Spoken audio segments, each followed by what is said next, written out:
રાધે રાધે, જય સિયારામ. આપણે શ્રી શ્રી રાણીમાં અને રૂડીમાનું ચરિત્ર ચાલે છે. રાણીમા અને રૂડીમાના ચરિત્રમાં આપણે પહોંચ્યા કે લાલા ભગત ઉપર 360 કોરીનું લેણું ચડી જાય છે. એ લેણું અઠવાડિયામાં ચૂકવવાનું હતું ને ચૂકવવાની એની પાસે કોઈ પણ પ્રકારની સગવડ નહોતી. એટલે લાલા ભગત રાણીમા પાસે આવ્યા અને રાણીમાને કીધું કે હું તો હવે અહીંયા જ પડ્યો રહીશ તમારા સાનિધ્યમાં, ઠાકોરના સાનિધ્યમાં. હવે મારે ઘરે નથી જવું. મારાથી કે વ્યવહારનો બોજો ખમાતો નથી મારી કે. એવી બધી વાતચીત હાલતી હતી. એમાં રાણીમા કહે છે ને, એમાં રાણીમા શું કહે છે કે પ્રભુના ભક્તો વિકાસવાદી નથી અને શક્તિવાદી નથી, એ તો છે પ્રેમવાદી. એના ઉપર આપણે ચર્ચા હાલતી હતી કે ભગવાનના ભક્તો કેવળ અને કેવળ પ્રેમનો જ વ્યવહાર વધારતા જશે. પ્રેમ પ્રેમ પ્રેમ, કે સંસારમાં પ્રેમ ફેલાય, વસુદેવ કુટુંબકમ, એવી ભાવનાથી સંસારમાં પ્રેમ ફેલાય એવું જ કામ ભક્તો છે ને એ કરતા હોય છે. બિલકુલ. ભક્તને કોઈ હારે લડાઈ ઝઘડો કે આ તે હોય નહીં એમ. મેં જોયું છે બ્રજના મોટા મોટા સંતો અને હનુમાન પ્રસાદ પોદાર પોતે પણ કોઈ પેલા તો દેશ અંગ્રેજોનો ગુલામ હતો ને, ત્યારે ભારતના કોઈ પણ લોકો જે દેશની પ્રવૃત્તિ કરતા હોય, ક્રાંતિકારીની પ્રવૃત્તિ, તો ભાઈજી એને આશ્રય આપતા. એવું નથી કે આશ્રય ન આપતા. હનુમાન પ્રસાદ પોદ્દારજી, એટલે બધામાં પ્રેમ હોય છે કે ઈ ક્રાંતિકારીઓ પ્રત્યે પ્રેમ, એને પછી અંગ્રેજો પ્રત્યે પ્રેમ હતો. હિંસામાં માનતા નહીં પછી પોદ્દારજી. કારણ કે સંતને પછી કોઈ પરાયું પારકું લાગતું નથી, બધા પોતાના જ લાગે છે. એટલે આ પ્રેમની વાતમાં એક હું વાત જરૂર કહીશ. વૃંદાવનમાં નિધિવનની બાજુમાં શાહજી મંદિર છે. શાહજી મંદિર, લલિત કિશોરીજી ને લલિત માધુરીજી બે ભાઈઓના દાદાએ એ મંદિર બનાવ્યું હતું. તો એમાં લલિત કિશોરીજી છે ને, એને એકવાર જેલમાં હાજર કરવામાં આવ્યા, કોર્ટમાં. એટલે જજે પૂછ્યું કે તમે બાગીઓને આશરો આપ્યો તો કે નહીં, બતાવો. એ કહે, તને નિર્ભયતાથી કીધું હા મેં બાગીઓને આશ્રય આપ્યો તો. એ કહે મતલબ અંગ્રેજ વિરુદ્ધ જે ક્રાંતિકારી પ્રવૃત્તિ કરતા હતા એને અંગ્રેજ લોકો બાગી કહેતા. તો એ બાગીને આશરો આપ્યો તો કે નહીં, તો કે હા. આવડા મોટા મહાપુરુષો લલિત કિશોરીજી, અને ઈ એમ કે હા મેં બાગીને આશરો આપ્યો હતો. તો કે એની ખબર છે તમને એની સજા શું છે? તો કે હા સરકાર, ફાંસીની સજા છે. એ કે તો કે તને ફાંસીથી બીક નથી લાગતી? તો કે ના, ફાંસી તો આજ નહીં તો કાલે કે મરવાનું જ છે, પણ મને ફાંસી વ્રજભૂમિમાં આપજો, જેથી મારું શરીર વ્રજની અંદર મરે. કે બ્રજની અંદર ફાંસી આપજો. તો કે તું આટલું હિંમતથી કેમ બોલે શીખીએ, તારામાં સચ્ચાઈ લાગે છે? તો કે મહારાજ મેં એ ક્રાંતિકારીને આશરો એટલે આપ્યો કે ઈ ક્રાંતિકારીઓએ ધમકી દીધી હતી કે જો અહીંયા અમને આશરો નહીં મળે તો વૃંદાવનમાં અમે લૂંટમાર કરશી. કારણ કે ક્રાંતિકારીને પૈસાની જરૂર તો પડે ને, અંગ્રેજ સામે લડવું હોય તો પૈસા વગર ક્યાંથી લડાય? અને ક્રાંતિકારી કોઈ કામ તો કરતું નહોતું, એટલે લૂંટમાર કરતા ક્રાંતિકારી.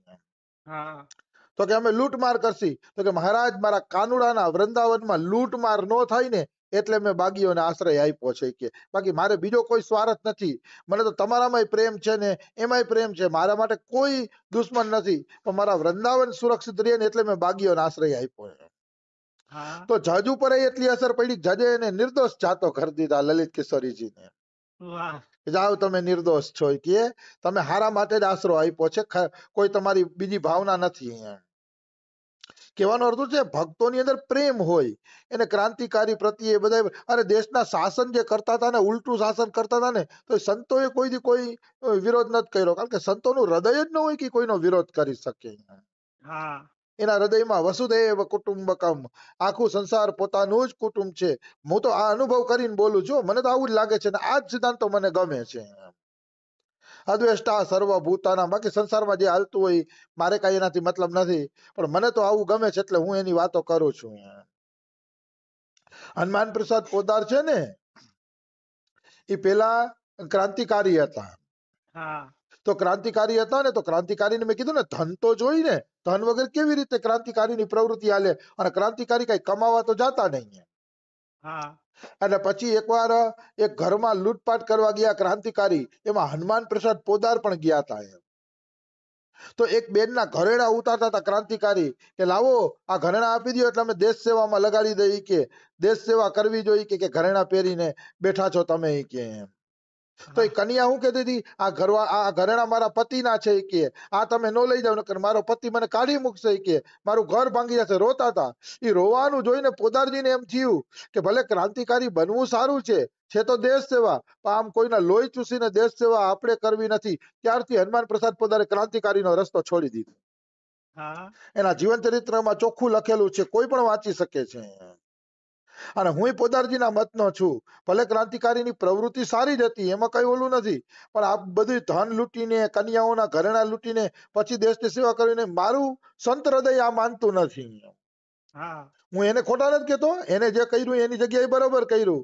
એ ફાંસી ઉપર લટકીને પણ દેશની સેવા કરી ગયા. મારી તો તાકાત નથી કે હું ફાંસી ઉપર લટકી શકું, એટલે એની જગ્યાએ બરોબર હતા. પણ એક સંત હૃદયથી વિચારીએ ને તો મને પોદારજીનો પક્ષ ગમે છે. હા હા આપણાથી આવું ન થાય, લૂંટફાટ કરવી, કોઈને રોતા રોતા મૂકીને આપણે એની વસ્તુ લઈ લેવી નામ તેને. મારે તો કોઈની બાકસની હળી આવી ગઈ હોય તો પસ્તાપ થાય કે પૂછ્યા વગર કોઈની બાકસની હળી કેમ લેવાઈ ગઈ. હા મને તો આવો રસ્તો ગમે છે. હજી હું કઉ છું કે આ મારા જ વિચારો છે, આમાં કોઈને અનુકૂળ ન આવે તો એ પોતાના વિચારો અલગ કરી શકે છે. મારે કોઈ ફોર્સ નથી, પણ મને તો આવા વિચાર ગમે કે આપણા ઘરમાં બાકસની હળી કોઈને દુઃખ દઈને આવવી ન જોઈએ. એ છે સંત હૃદય. હા સંતોના હૃદયમાં પારકી વસ્તુ. અરે ગયા પ્રસાદ પંડિતજી છે ને, એના પપ્પા એના પપ્પા એવા હતા કે પારકી વસ્તુ કોઈ ઘરમાં આવવા ન દેતા. ગયા પ્રસાદ પંડિતજીના પિતાજી. તો એક વખત એવું બન્યું કે એની પત્નીના ચૂલામાં દેતવા ઠરી ગયા. ઓલા પેલાના જમાનામાં ચૂલામાં દેતવા બરેલા રાખતા, કારણ કે બાકાસુના ચલણ નહોતા જાજા બધા. હા એટલે ચૂલામાં દેતવા છે ને હળગેલા રાખતા. તો દેતવા ઠરી ગયા તો એ ગયા પ્રસાદ પંડિતજીના મમ્મી દેતવા માગી આવ્યા પાડોશી પાસેથી, અને દેતવા માગીને એને ચૂલામાં નાખ્યા. એ દેતવા તો ગયા પ્રસાદ પંડિતજીના પિતાજી આવ્યા ને ઘરમાં પગ મૂકતા વેત જ પગ પાછો લઈ લીધો ડેલીમાંથી. હા તો એની પત્નીએ પૂછ્યું કેમ પગ પાછો લઈ લીધો, અંદર આવો ને. તો કે ઘરમાં પગ મૂકતા વેત જ મારા શરીરમાં અગ્નિ લાગે છે કે અવશ્ય આપણા ઘરમાં કોઈ પારકી વસ્તુ આવી છે કે અવશ્ય આપણા ઘરમાં કોઈ પારકી વસ્તુ આવી છે.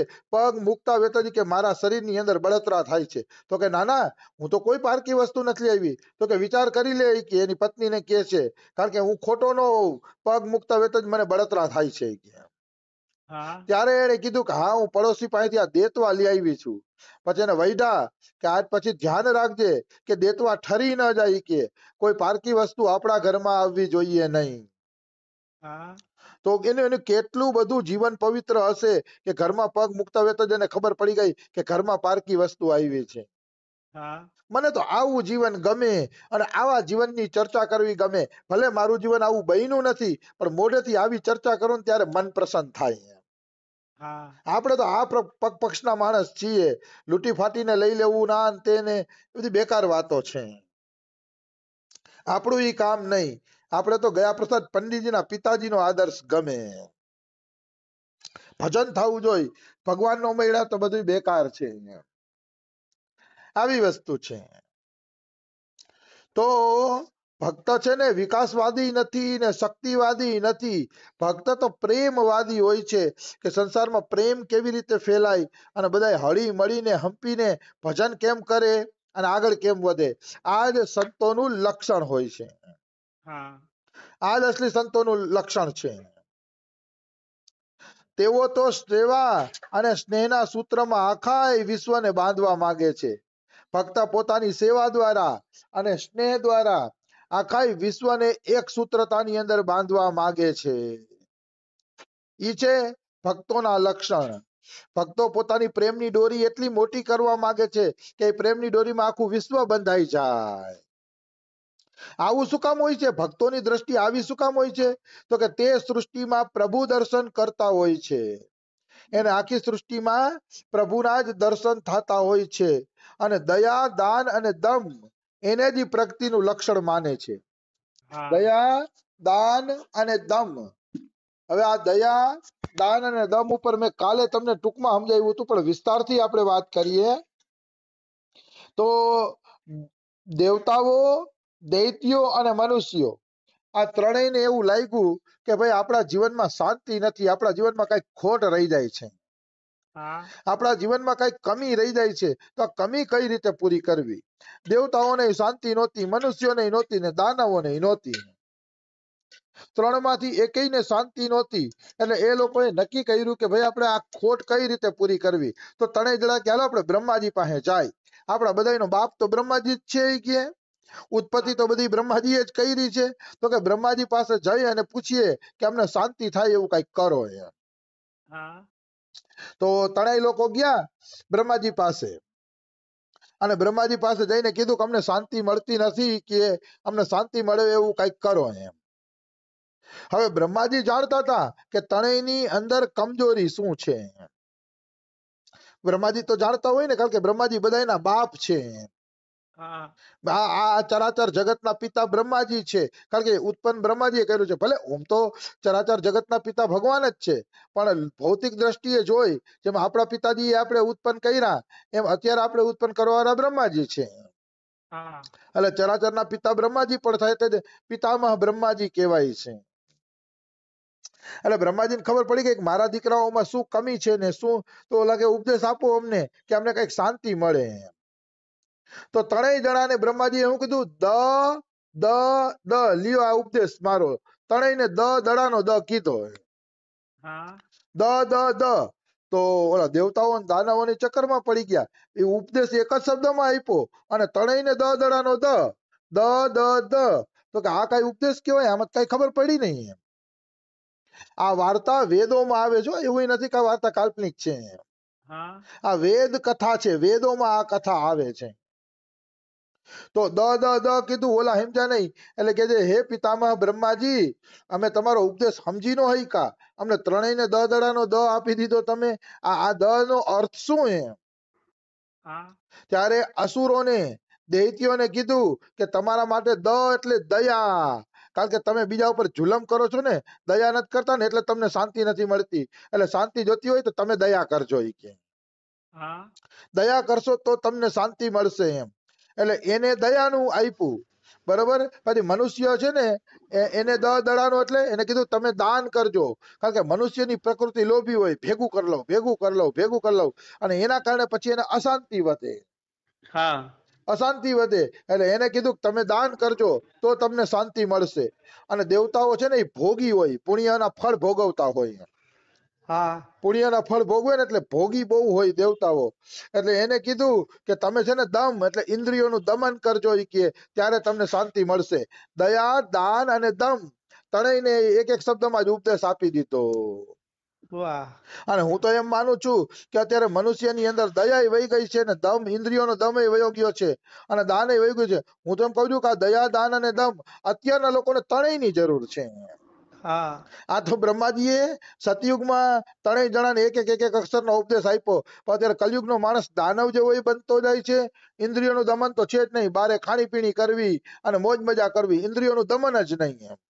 હા અને દાન બિલકુલ નહીં. એટલે દયા, દાન અને દમ આ ત્રણેયની અત્યારે પુષ્કળ જરૂર છે. એટલે અત્યારના મનુષ્યએ આ ઉપદેશ લાગુ પાડવો જોઈએ, પોતાનામાં દયા વધારવી જોઈએ, દાન આપવું જોઈએ. દાન આપવું એટલે ક્યાં તમને અનુકૂળ લાગતું હોય અહીંયા સેવા કરવી જોઈએ. શક્તિ એટલી ભક્તિ હો, દાન એટલે એવું નહીં કે લૂંટી મરવું એમ, પણ શક્તિ હોય એટલી ભક્તિ કરવી જોઈએ. અને દમ એટલે ઇન્દ્રિયોનું દમન કરવું જોઈએ. આ બેફામ મોબાઈલના ખર્ચા કરવા, ટીવીઓના ખર્ચા કરવા, ગાડીઓના ખર્ચા કરવા, આ જે બેફામ ખર્ચા થાય છે એ બધા ખોટા બંધ કરવા જોઈએ, ઇન્દ્રિયોનું દમન કરવું જોઈએ. આવી વસ્તુ છે. એટલે દ દ દ તો કે આ બ્રહ્માજીનો ઉપદેશ આજે પણ જગતમાં જોવા મળે છે. જોડે વાદળા વીજળી ગરજશે ને તો દ દ દ દ દ દ દ દ દ દ એમ અવાજ આવશે. આ મેં નહીં, વેદોમાં લખ્યું છે કે આજે પણ વાદળાની વીજળી ગગડે છે ને તો બ્રહ્માજીના તન દડાનું દ બોલે છે, દ દ દ દ દ દ દ દ દ દ એમ. એટલે દડાનો દ આજે પણ વાદળની વીજળી રૂપે મનુષ્યને ઉપદેશ આપે છે કે દયા, દાન અને દમન ઇન્દ્રિયોનું, આમાં જ મનુષ્ય જીવનની સાર્થકતા છે, બીજા એકેયમાં સાર્થકતા નથી. આવી વાત છે. તો આપણે રાણીમાનું રૂડીમાનું ચરિત્ર કાલે લેસી. આજે સમય થઈ ગયો છે. રાધે રાધે, જય સિયા રામ. રાધે રાધે, જય